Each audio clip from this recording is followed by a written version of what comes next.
it's Coco. And it's Churro. And today's topic of discussion is Should you stick to one Lego theme or multiple? Let's settle this. so we wanted to make a video talking about the pros and cons of either buying one or multiple Lego themes. So we are going to tell you our pros and cons. So, Lego sets have always been a premium hobby, but with the current prices climbing, buying multiple Lego themes could wreck your budget. One Star Wars ship here, uh, a Ninjago dragon there, maybe even a Lego City set. The next thing you know, you've spent like 300, and you don't even have a complete like collection of anything. So, with that being said, we're gonna dive into the pros and cons of one Lego theme, of each Lego theme, multiple. I was saying, and let's get into it.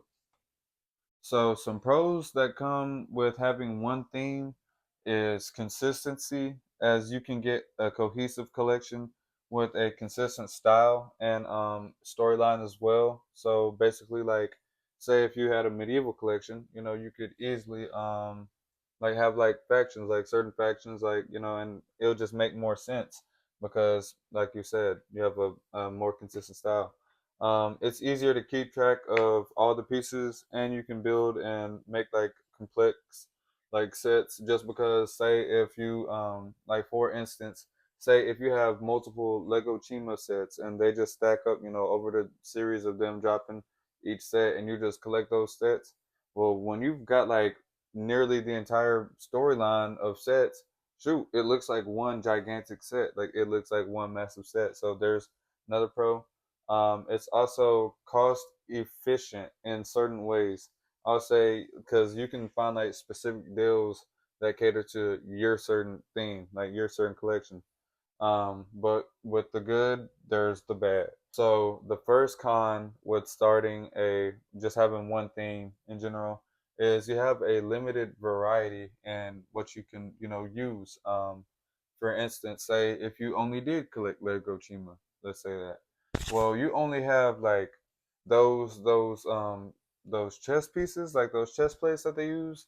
That's like all that you have as far as like a chess plate goes. It really don't get any different than that.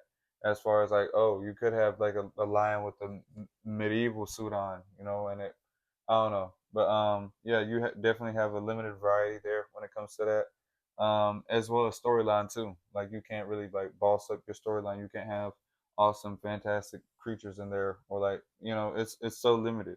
Con number two, it is the resale value. So sometimes having a diverse collection can increase resale value, and so whenever like you're ready to let go of your collection, yeah, you might have like in your head, you're always gonna think that your collection's worth a lot. You're always gonna think that it's this number, yada yada. But if it's not really in demand for real, and you don't have a variety of other figures to make that value maybe go up some, it might be toast. So some pros for getting multiple themes would number one be variety. You can get a wide range of storylines, which keeps things fresh and interesting. Um, Number two would be creativity, mixing pieces from different sets. You can come up with your own unique creations. And number three would be the resale value. You having multiple themes will appeal to a bigger audience. So, some cons for multiple themes could be complexity. It can be hard to organize and keep track of everything if you're dealing with multiple themes. Cost, it could be more expensive to maintain a collection with multiple themes. And consistency, you might lack a cohesive feel that one Lego set could provide. Okay, so the big question is, should we stick to one Lego theme? Or multiple. Y'all settle this down in the comments.